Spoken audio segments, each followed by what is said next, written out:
My girlfriend texted, "I'm flying to meet my online boyfriend for Valentines." I replied, "What?" Then I canceled the credit cards and left her stranded at the airport. When she called from a payphone crying. Original post I, 31 male, got the text at 11 a.m. on February 12th while I was at work.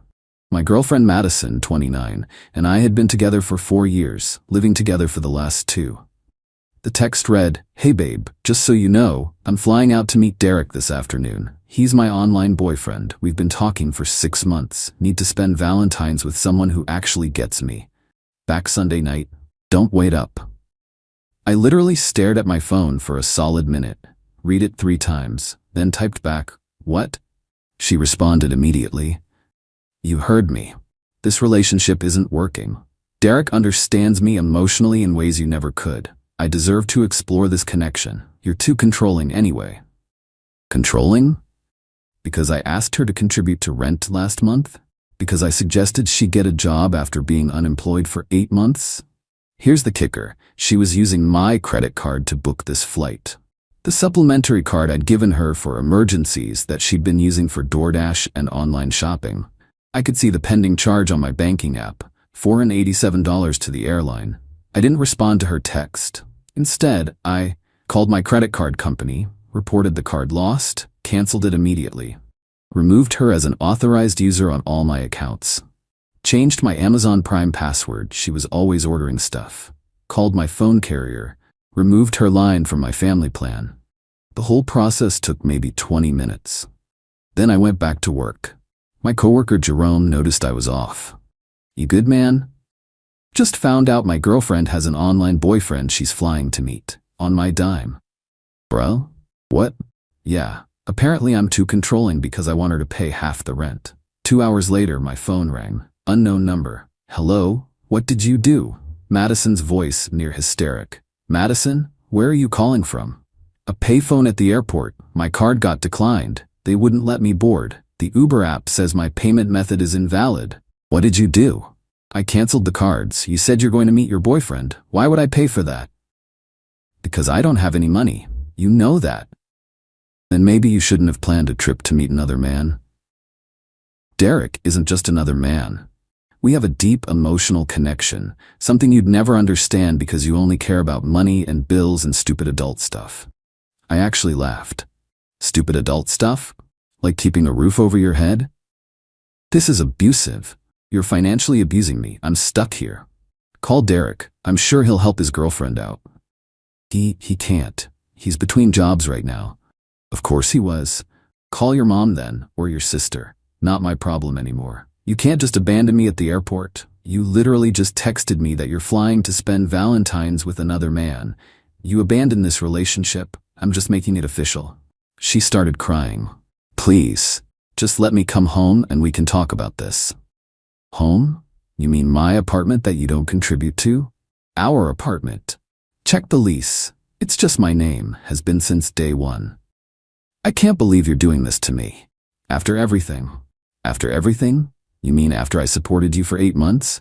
After I paid for everything while you found yourself? After you secretly got an online boyfriend?" "It's not secret. I just told you." 6 months, Madison. You said you've been talking for 6 months. That's half a year of lying. It wasn't lying. It was exploring my options. I hung up. Update 1, later that night. She got home around 8 p.m. Her sister Brittany drove her, and boy was Brittany pissed. At me, somehow. I'd already changed the locks. My landlord's actually cool and did it as an emergency favor when I explained the situation. Watching them try the key through my Ring doorbell was something. Bang, bang, bang on the door. "Open this door right now." That was Brittany. I opened it, but kept the chain on. "Hey Brittany. Don't you hate me?" What kind of man leaves a woman stranded at the airport? The kind whose girlfriend was flying to meet another man, on his credit card. Madison pushed forward. "Baby, please, let me explain. Derek means nothing. You literally said he's your boyfriend. Online boyfriend, it's different. It's like emotional support." "That's called cheating, Madison." Brittany jumped in. "She made a mistake. Everyone makes mistakes. You're seriously going to throw away 4 years over this?" "She threw it away when she started her online affair. I'm just taking out the trash." Madison gasped. "I am not trash. No, but your behavior is. This is illegal. Brittany pulled out her phone. You can't just lock her out. She lives here. She's not on the lease. Never was. She's a guest who's no longer welcome. She's a tenant. She has rights. She doesn't pay rent. Never has. That makes her a guest in this state. Look it up. I'd actually researched this while waiting for them to show up. Knew my rights. Madison started ugly crying. Where am I supposed to go? Brittany's? Your mom's? Derek's? Derek lives with his mom in another state. Shocking. Can I at least get my things? I'd already packed her stuff. 5 boxes, 2 suitcases, all sitting in the hallway. Already handled. I pointed to the pile. You went through my things? I packed them. Carefully. Everything's there. Brittany examined the boxes suspiciously. Where's her jewelry? The jewelry I bought her? That's mine. You gave it to her. As gifts when we were together. We're not together anymore. Madison wailed. You're keeping my grandmother's ring. You mean the ring your grandmother is still wearing? Because she's still alive? Nice try, though. Brittany hefted a box. This is emotional abuse. Financial abuse. You're a monster. I'm a monster who's no longer paying for your sister's lifestyle. Tragic. As they loaded the car, Madison turned back one more time. Derek would never treat me like this. Great. Go be with Derek then. Oh wait, you can't, because neither of you can afford a plane ticket. I hate you. Cool. Please hate me from somewhere else. Update 2. 3 days later. Valentine's Day. I'm at work when my phone starts blowing up. Madison's posted on social media. When you find out your ex is a narcissistic abuser who abandoned you at the airport and made you homeless on Valentine's Day. Some men can't handle strong, independent women who have emotional needs. Share if you've been financially abused. The comments were interesting. Half her friends were supportive. The other half were asking questions like, wait, why were you at the airport? And didn't you have an online boyfriend? Then Madison's mom, Darlene, called me. We'd always gotten along okay. Danny, what's this? I'm hearing about you making Madison homeless? Hi, Darlene. Did she tell you about Derek? Who's Derek? Her online boyfriend of 6 months, the one she was flying to spend Valentine's with on my credit card. Long pause. She said, what now?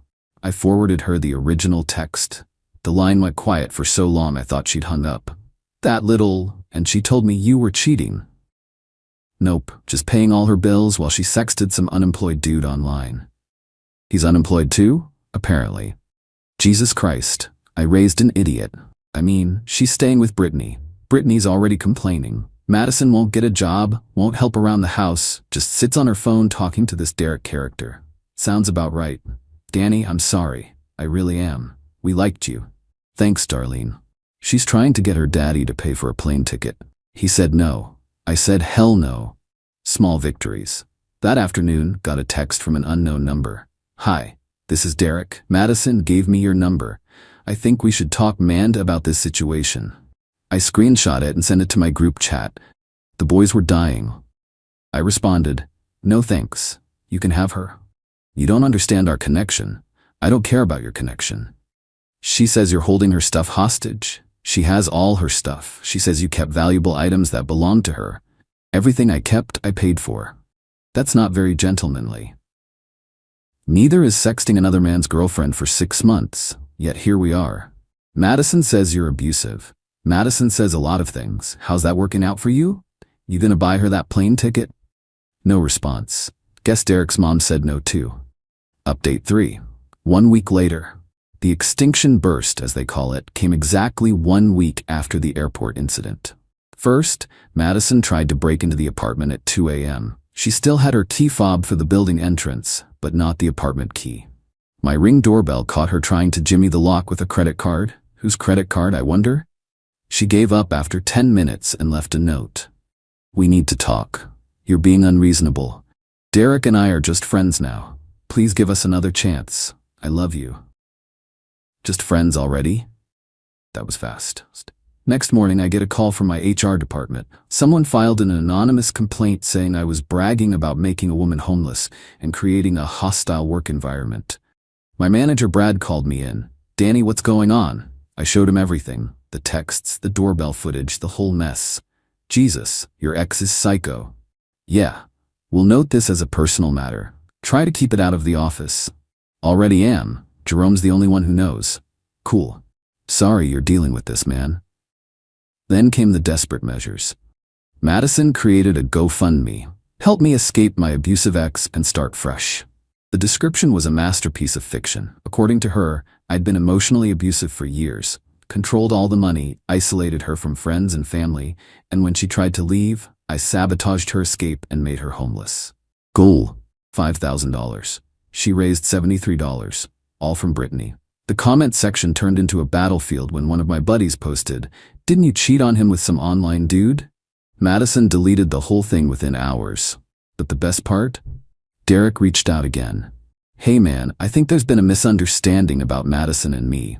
We're just friends, always have been. She's like a sister to me." Brother, I saw the screenshots she sent you. Those aren't sibling appropriate. What screenshots? Oh boy.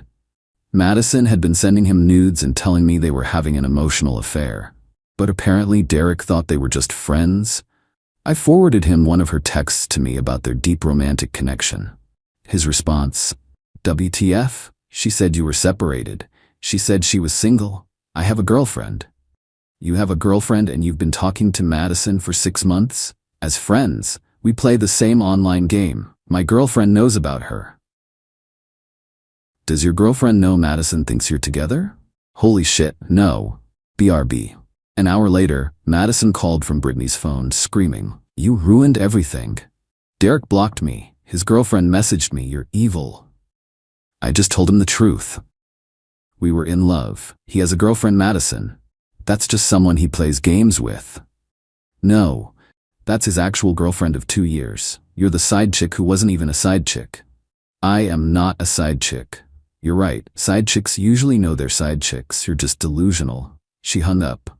Brittany texted me an hour later. She won't stop crying. Please just talk to her. No, she's driving me insane. She's your sister. I'm kicking her out tomorrow if you don't take her back. Good luck with that.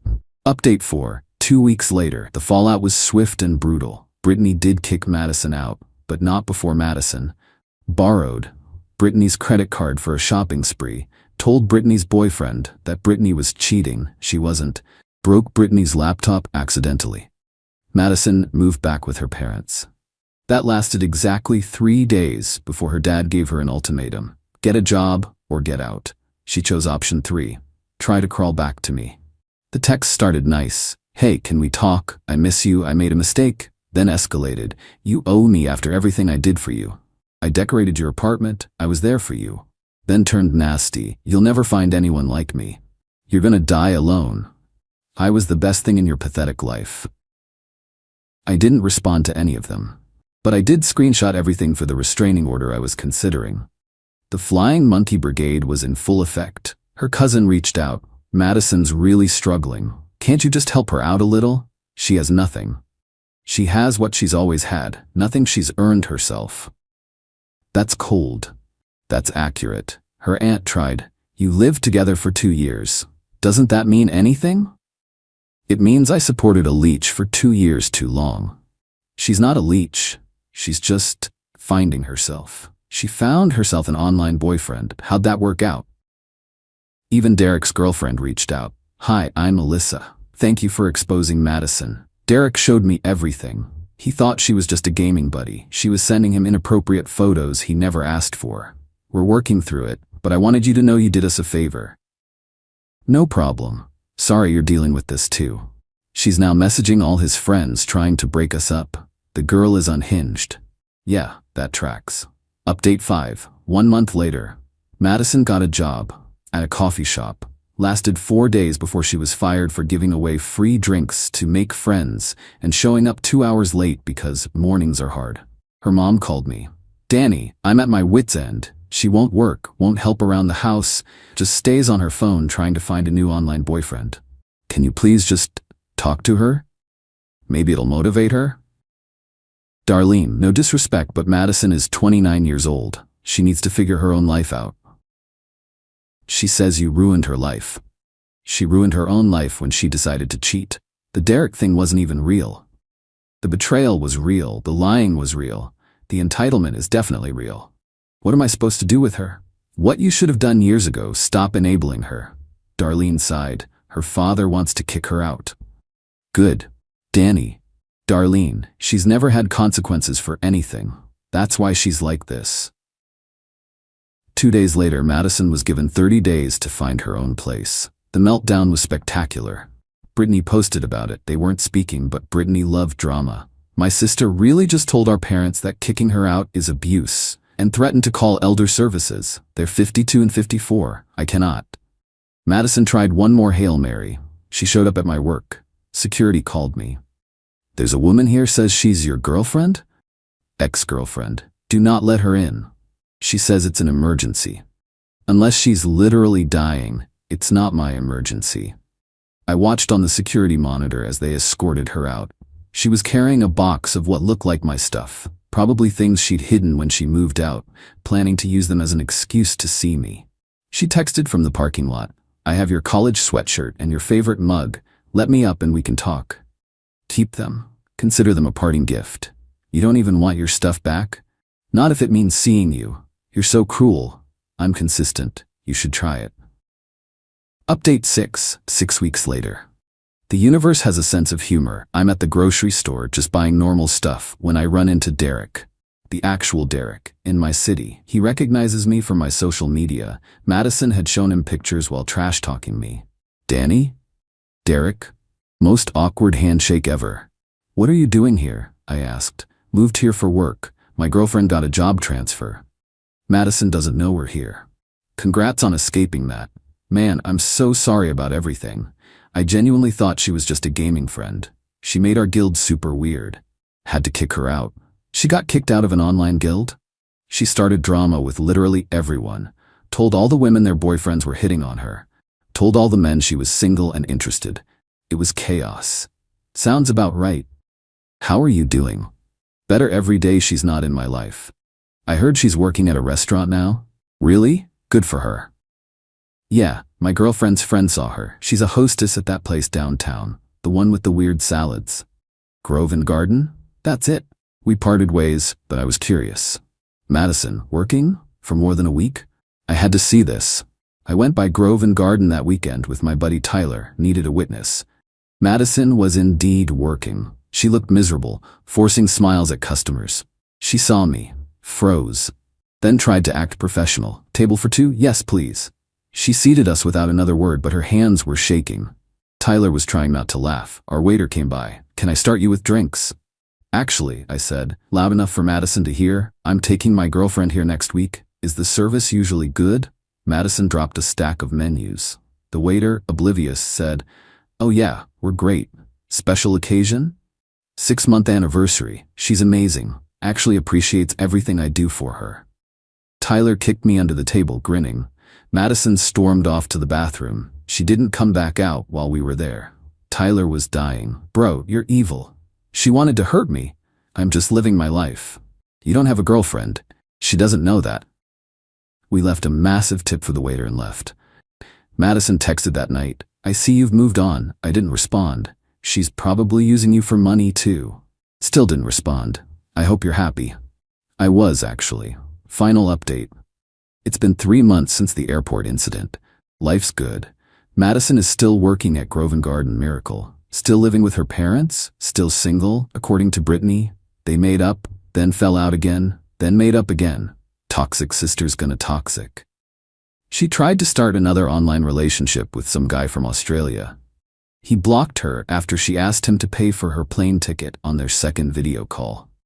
Her parents finally put their foot down. She pays rent now or she's out. She's paying, barely, and complaining about it on social media daily. Living with toxic parents who charge their own daughter rent. This is what late-stage capitalism looks like. Her mom commented, late-stage capitalism is your father and I working full-time in our 50s while you complain about working 30 hours a week. Darlene's done playing.